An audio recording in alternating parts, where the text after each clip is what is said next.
Baseball's Speedway Classic at Bristol Motor Speedway. First Major League Baseball game ever in the state of Tennessee. Man, how cool is this? Getting closer and closer to first pitch. The Braves and the Reds. Big League Baseball from Bristol. What a spectacle this is from Bristol Motor Speedway. The Atlanta Braves and the Cincinnati Reds to play a regular season Major League Baseball game in the middle of a racetrack. We welcome you inside. Hope you're enjoying what this looks like as much as we are. Minds are blown. It's a chance tonight to set an all-time regular season baseball attendance record. That's so sick. So sick. I want to go in one of them one time. Oh. Well, it's a buzzkill. The tarp's coming on the field right before the teams are ready to take the field. I'm going to stay positive and say this is just a passing little shower. We've had rain pouring for the last couple hours, but they got the tarp off. The field drained quickly. Got the diamond dry out there, and we're going to have baseball. Boogity, boogity, boogity. Let's play ball. And it is, after this long wait, finally, John, the 22-year-old Chase Burns, who is the second pick of the draft just 1 year ago. Good for him to wait out these 2 hours. Not the easiest thing to do for a starting pitcher. Here's the 2-2 pitch. Swing and a miss. He struck him out. Got him with a slider down and in. And down on strikes, Jurickson Profar. I think it's going to be hard to see for the hitters.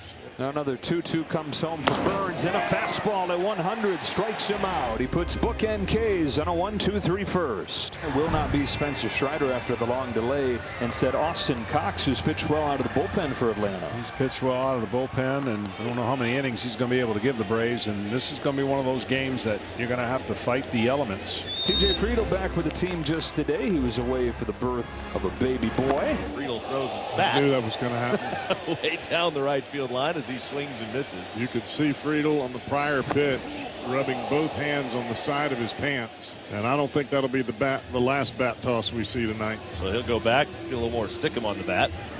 Strike three. Strike three called to open the game for Cox. Now Matt McLean will stand in. Off the end of the bat right side, race to the bag in these tough conditions. Cox is not in time, and McLean uses his speed. Boy, that's not an easy play for the big fella lumbering over there. Well, here he is, main attraction in this game, Ellie De La Cruz. Swing, and there's a bouncing ball. That is back up the middle, backhanded by Albies. Jump throw to first, pulls Olsen off the bag. Great play by Albies to get to it, and if you had any questions about the footing, that ought to be answered, because without good footing, there's no way Albies could get to that ball. A couple of infield hits. Now runners at first and second base, and the batter is Austin Hayes. Rips this one through the left side and a base hit. Here comes McLean. Profar will lob it into third, and Austin Hayes has put the Reds on the board in the first inning. Austin went diving for it out of his reach, and the wheels of Matt McLean spin around the bags and come across for the game's first run. And the Reds have a 1-0 lead. Austin Hayes putting the Reds on top. And so instead of pulling the tarp, they're just going to go out and put drying compound down across the whole infield while it continues to rain here. The rain's raining faster than they can carry those bags of quick dry. All right, now they're uncovering the tarp down the right field line. And we're going to be back at another delay. We're going to suspend tonight's game. We'll be back tomorrow, 1 o'clock. And something we've been excited about for so long, and unfortunately Mother Nature just doesn't want to cooperate. Welcome back to the MLB Speedway Classic here in Bristol, Tennessee. Reds and Braves just about to get it started again. It's a restart, if you will. They're about to wave the green flag after yesterday's action was suspended because of rain. The Braves pitcher, Hurston Waldrop, was driven this morning about 260 miles from Gwinnett County, Georgia to make this start. That's about the equivalent of 500 laps around this racetrack. Well, he inherits runners at first and second. 1 out. It's 1-0 Reds as Miguel Andujar climbs in. The guy's taken off on the first pitch of the resumption, and De La Cruz and Hayes both stealing bases. Perfect scenario. You know they talked about it. You know it was planned. The last thing that's going to be on the young man's mind when he starts this game is going to be out of the stretch, and the base runners. This is what Cincinnati does. This is how they make up for their lack of power, and they do it on the bases. And you got Ellie De La Cruz to 30 stolen bases for the year. That is bounced down to third, and they've got De La Cruz hung up. Austin Riley dives after him right there and tags him out. Man, oh man, packing in a bunch of action. Outstanding play by Austin Riley. We have seen so many great defensive plays by Austin in his career, but that's about as unique a defensive play as he's ever made. Brent Suter has had a decade in the major leagues. One of those guys that is great to have on your team on a day like this, where he says, whatever you need, I'll go out and do it. So 2 down for Michael Harris. Harris rips a base hit into right field, continuing what he's done for most of the last month. Ozzie Albies follows him with a base hit of his own, and the Braves are at first and second. Braves could tie it with a base hit right here. Here's Eli White, 2 down in the top of the second. That ball's hit hard, deep to left field. It is gone. Eli White with a 3-run home run to put the Braves in front. There's your car. Whew, I don't want to be holding that sign. Oh, man, on the car's window. But this ball was down the line, and we saw yesterday in batting practice, down the line and in right field, the ball is jumping. You've got an enclosed stadium basically on this infield of the racetrack, and down the line is going to be hard to keep the ball in play. Deep down the left field line from Eli White. And the Braves take a 3-1 lead here in the top of the second. And Stevenson takes low and inside for ball 4. It's a 1-out walk to the Reds catcher. Now Brian Hayes. Broken bat flare, right center field. That's down for a base hit. Brian Hayes with a bloop single, and the Reds are at first and second with the top of the order coming up. Wild pitch. Load the bases up. Infield hit from McClain last night, and he came in to score the Reds run. McClain pops one up. And to center field for Harris. Tagging from third, Stevenson. He'll come home, and it's a sacrifice fly that makes it 3-2. Matt Olson at the plate here, down 0-2. And you better be ready. Here comes Suter. Grounded along first. Diving stop by Spencer Steer. What a play as he feeds Suter.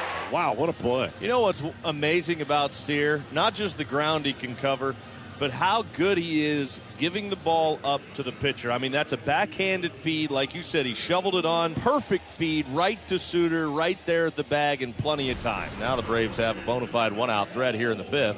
First and third for Matt Olson. Strikes him out. 2 gone in the 5th. Fantastic breaking ball here against a really good low ball hitter, but he gets it below the angle of that bat for a huge strikeout. Williams bunts it in the air right back to May, and he's out of this jam. Braves leading 3-2 in the top of the 7th. Eli White, the only source of offense for the Braves today, up to the plate. Righty brings it. Eli smashes another one. Back to the wall. This one flies. How about some more horsepower from Eli White? It's a solo homer. Fire up the pace car. It's 4-2 Braves.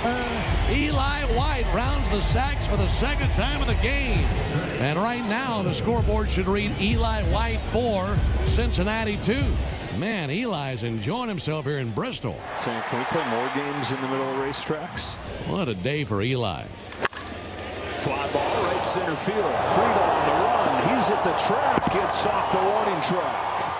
Profar makes the turn, heads for third. De La Cruz, throw to third, not in time, and a triple for Profar. And just a click from being another car around the track. They could send like a less fast car around the track, or less impressive one. 2 down, runner stays at third base. So it's up to Luke Williams here as we place Austin Riley in this game.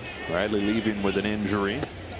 Breaking ball, strike 3 called, and Barlow executes to perfection. It's Dylan Lee for De La Cruz. Represents the tying run. 2 gone in the 7th.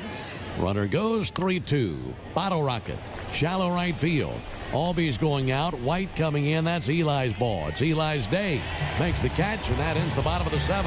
And it's a 2-out single for Noelvi Marte. We got a new pitcher here on to relieve Dylan Lee after he goes an inning. Is the right-hander Tyler Kinley, one of the newest Braves. He's a 34-year-old right-hander. Faces Spencer Steer, represents the tying run. Runner goes first pitch. Throw from Murphy, not in time. So a stolen base for Marte. Taken for ball 4. Tying run aboard for the Reds. And you got a guy coming up here that could change this game with one swing. Tyler Stevenson. That's a balk. That is a balk. He started towards third base. You can't start towards third base. The Reds catcher takes ball 4 and the bases are loaded. And here comes Brian Hayes with the bases loaded and 2 outs. Boy, there's no better way to endear yourself to your new teammates than to come up with a big knock, and one right here would tie the game. It is a breaking ball, grounded left side, diving stop by Williams, throw to second in time. What a play by Ozzie Albies. Albies as they get the force out of Tyler Stevenson. Luke Williams with a diving play to his left. Somehow got rid of it. A low throw, and Ozzie kept the bag as he tumbled to the ground. Gets to the ball, and he has to throw quickly to second. He short hops it, and then like a first baseman, that's the only way Albies could make that play. And the Reds are denied in the bottom of the 8th inning. The Braves closer trying to close down his old team. The top of their order, and T.J. Friedel. A line drive, base hit for Friedel. Once again, Cincinnati gets the tying run to the plate. And now McLean with De La Cruz on deck. Let's fly deep down the line to the right field corner. It is knocked out of there by White. And it becomes just a long single. That close to a game-tying home run. Well, we talked about the ball traveling down the lines in this ballpark, and that was a routine fly ball, or at least it seemed like it to Eli White. And when he gets to the wall, this thing's lucky. The wall hits his glove, the ball pops out. Luckily, it didn't go up, and it stayed in the ballpark. And just like that, they have the tying run aboard, and they've got Ellie De La Cruz at the plate as the winning run. 0-2 pitch. Got him swinging. Strike 3. Fastball at 96. And he blows it by De La Cruz. 2 gone in the 9th. It'll be up to Jake Fraley, who has homered against Iglesias before. Fraley pops it up, back of third. Williams is there. The Braves hang on to win the Speedway Classic. 4-2 the final score, and it's Eli White with a 2-home run game to do it.